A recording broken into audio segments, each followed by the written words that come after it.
Ladies and gents, Minecraft's back with the sky block. Here it says, kiss the sky. I feel rather happy about that. So, let's, get back to it. Was the new world. That's my private world. You don't get to see it. Not yet, anyway. Okay.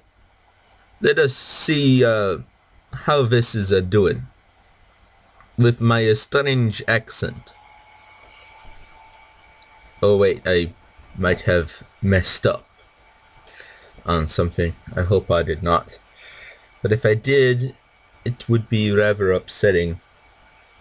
And you'll see why in a minute when it finally loads. Okay, good. Nothing happened. Okay. Let me just check. Okay, difficulty normal.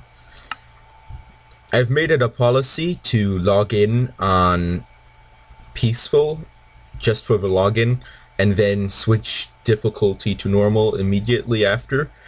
The reason for that is because for some reason I sometimes get problems with rubber banding, and if I have a mob grinder, some of the mobs can rubber band out of the mob grinder and kill me before I even respawn from them killing me the first time.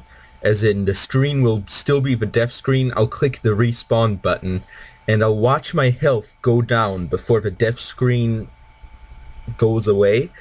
So I'm in this state of being revived but not yet being able to interact with the world, so I can't even hit the opposing party. So all I can do is switch to peaceful when I log in so that I don't have these massive rubber banding problems. Okay. So that's enough for today. Have you watched, if you even have seen it, Karate Kid recently? I mean, that crane move, I gotta say, not the best. I've seen better techniques, because the crane move, when you do it, it just leaves you wide open. It's like you're saying, hit me right here. And of course, that is part of a plan, because then you can just kick straight up. But you're also making it quite obvious with the obviously telegraphed kick that you're just about to kick. And that's not it's not the best. I gotta say, it's gotta be said, it's not the best. So that can be problematic. Okay, I've got torches, so I'll make some slabs in the crafting, of course. I mean, where else would I? Oh, that's a tool station. Oops. Getting confused. Already a geriatric. I've lost my mind. Where is my life going? I don't know, because somebody call a code silver, because I've escaped from the nursing home.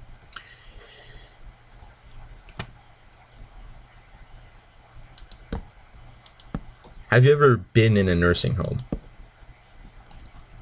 That's my question for today. Have you been in a nursing home? Not as in you're visiting someone, but have you actually lived in a nursing home? This is an interesting way for me to find out the approximate age of people that watch me, just to find out how dated I am as a person. You know, I mean, the way I talk, I could be from, I don't know, maybe the 80s or something. I mean, I talk about Karate Kid. Next thing you know, I'm gonna say, Doc, you telling me that you built a time machine? Yeah. Back to the Future, that's my jam. Assuming you like jam. I mean, I'm just making assumptions here. I'm gonna get myself a hammer. I'm gonna crush myself with stone. Crush it good. Oh, That's not my hammer. Ah, there's my hammer. Later on, I can build a machine that does this automatically. But do I want to do it automatically? Yeah, of course I do. I mean, why wouldn't I? But then comes in the question of power generation. And I've got to say, I've tested a lot of this stuff on my private server. I mean, private world. And personally, my favorite power generation method so far is the magmatic dynamos. And that's for a very specific reason. It's the fact that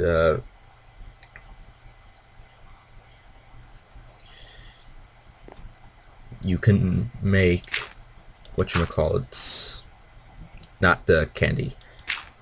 I'm just trying to think.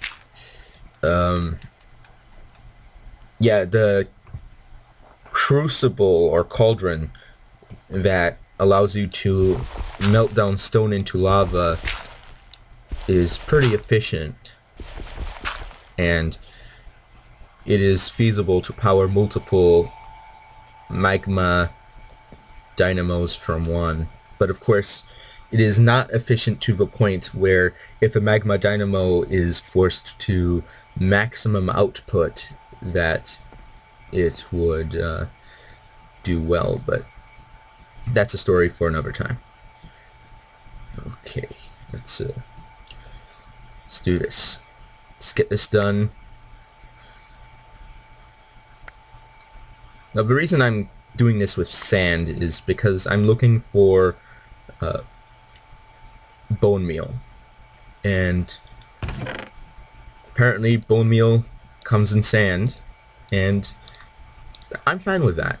I'm absolutely cool with it. I don't mind. Bone meal and I were tight together like spandex. Tight like spandex. Just me and bone meal. Best friends forever. We do all our jokes together. I mean, pilot and co-pilot of this airplane. Me and bone meal. Bone meal and me. So we're getting ready to take off, and I'm all, this is Captain speaking. Just wanted to say, I'm glad that today we've got some clear skies, nice weather for flying all the way through. How are you doing, people that are riding in this fine aircraft? I just would like to say that glad I'm not back there. Glad I've got a locked door between me and you. In that case, if I decide, oh, I'm gonna fly terribly, I can just get away with it, and you can't do anything to stop me. What if I'm a terrorist and I'm also the pilot? Oops. Whoops. Good thing there's a co-pilot to keep me on track. So, give it up for my good friend, Bone Meal, my co-pilot for this airplane, keeping you safe from potential terrorist pilots since 1987. Because that's a good date. Alright, let's do this. Let's show these trees who's the boss. The big boss. The boss-a-rooney.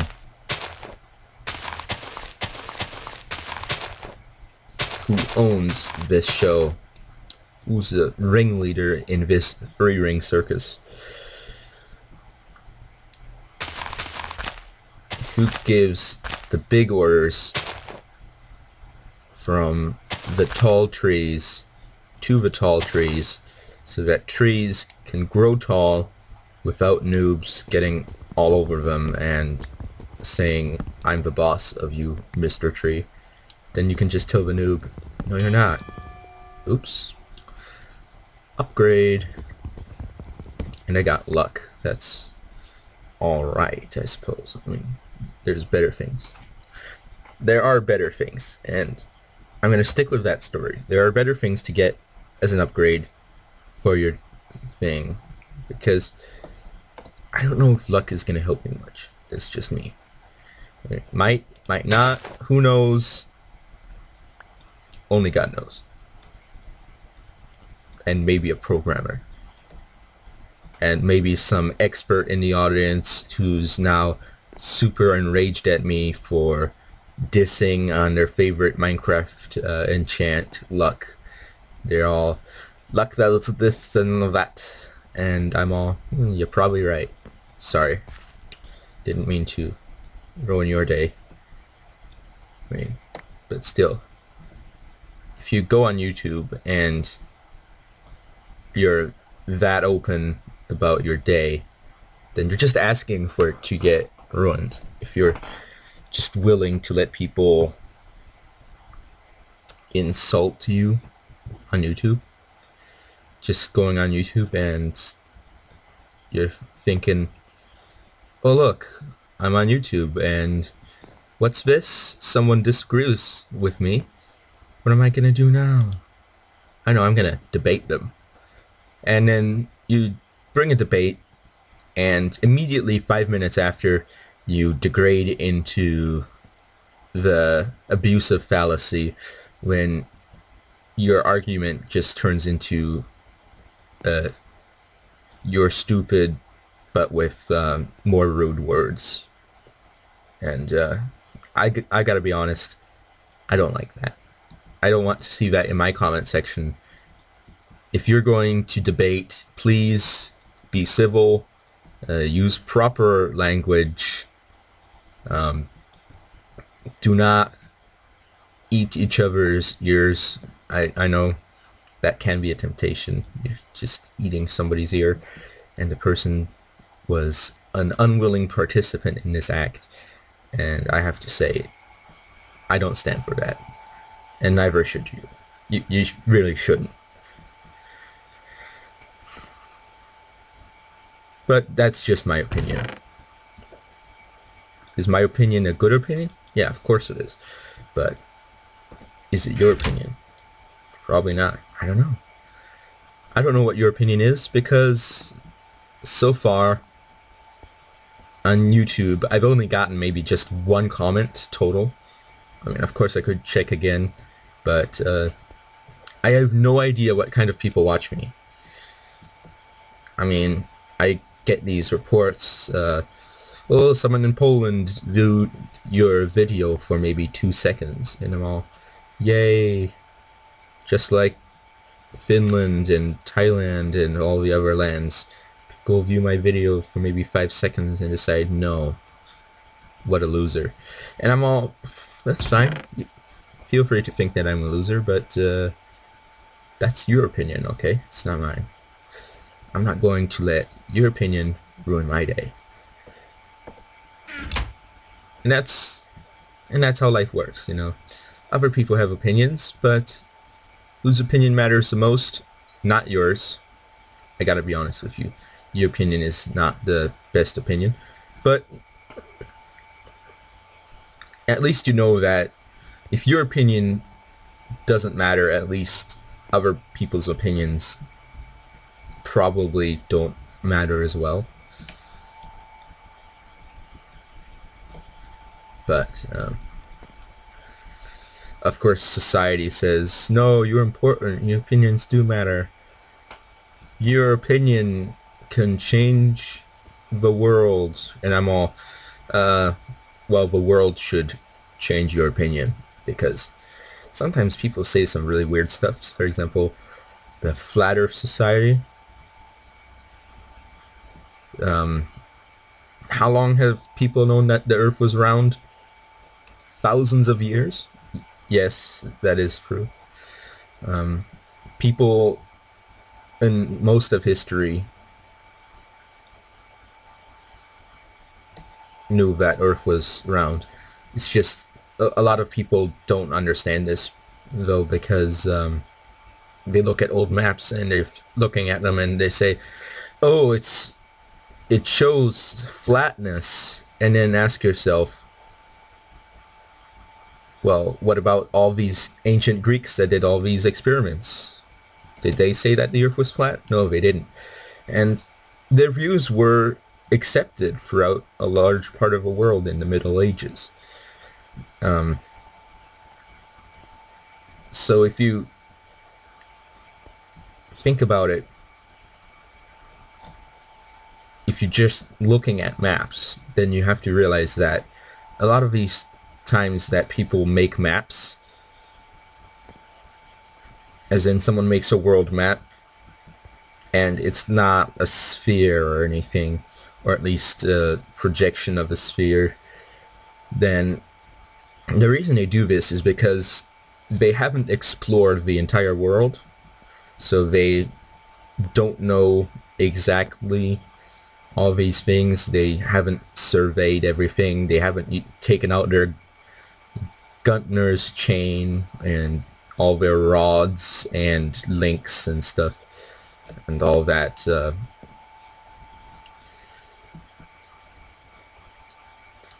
amazing surveying equipment, because technological progress takes time. You have to build on the success of your ancestors, because people aren't, more technologically advanced people aren't smarter than less technologically advanced people. It's just everyone sometimes assumes that ancient people were less smart because they had less technology, but then you have to think that a lot of these people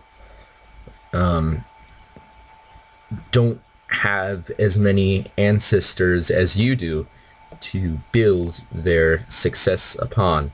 Also, snowballing of technology,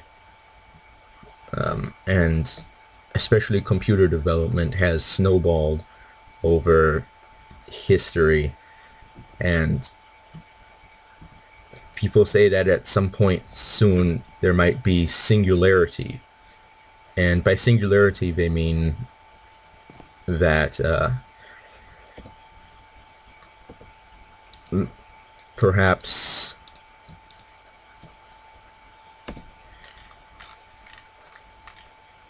one day computers might be more intelligent, or at least as intelligent as humans. But of course, processing powers and everything. I mean, just like an IQ test is just an IQ test. It can't account for all facets of your intelligence. So I personally say that computers may become perhaps more knowledgeable and have faster mathematic skills and better grammar, but I doubt they will ever become people. I don't think computers can match a human's personhood.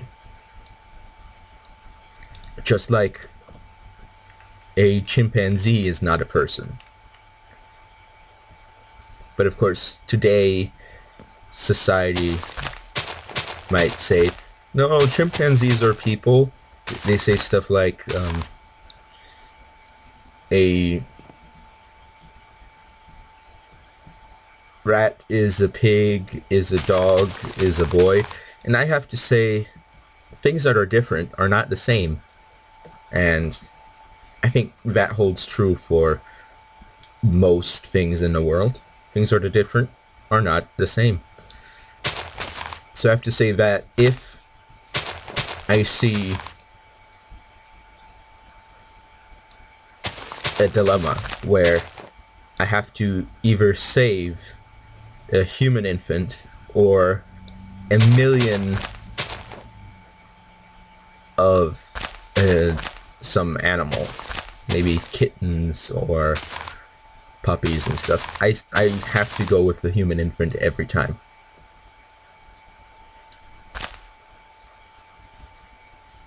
Because I do believe that people should be prioritized over animals. But if you don't like that opinion, well, I guess you can have your own opinion. And who am I to say that your opinion is wrong? Well, the question is, whose opinion is right? And I gotta say, on a moral standpoint, the opinion of someone who prefers animals, a large number of animals to a small number of people, as in they would rather have a large number of animals survive rather than maybe one person. Those people have their priorities mixed up. I gotta say, it's gotta be said. Those are some serious priority mix up there, and I believe that people should be the priority.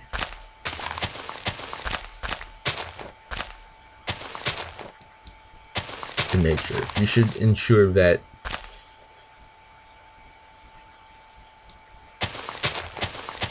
between my neighbor and a sea turtle, I have to say that I'd rather have my neighbor live, because even if my neighbor is just the rude guy, I still wouldn't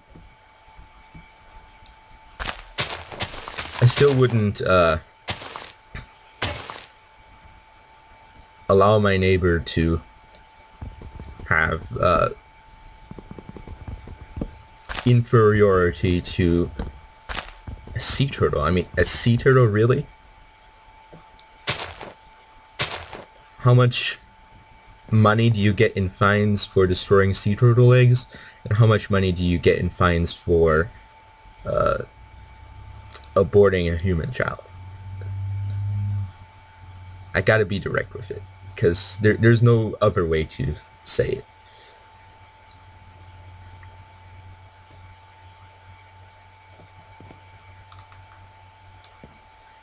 Because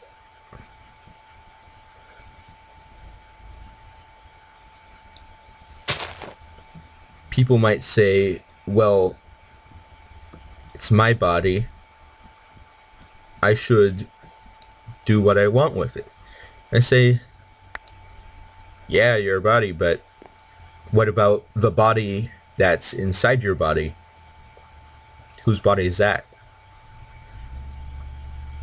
So the question is, if by eating unhealthy food and doing substance abuse, you are hurting someone that depends on you, does that make you feel any guilt at all? Does that make you a bad person?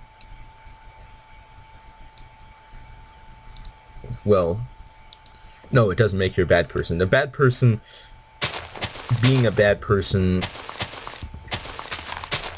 is already a natural thing for human beings, I gotta say. See, I gotta take both the pro-human stance and then immediately afterwards do a full 180. People are intrinsically bad. And, or, I don't think the word intrinsical was the right word there, but people inherently That's much better, inherently. I don't know why I used intrinsically. And I'm not going to deny that this comes from a religious perspective. And if you don't like that, then deal with it. See you next episode.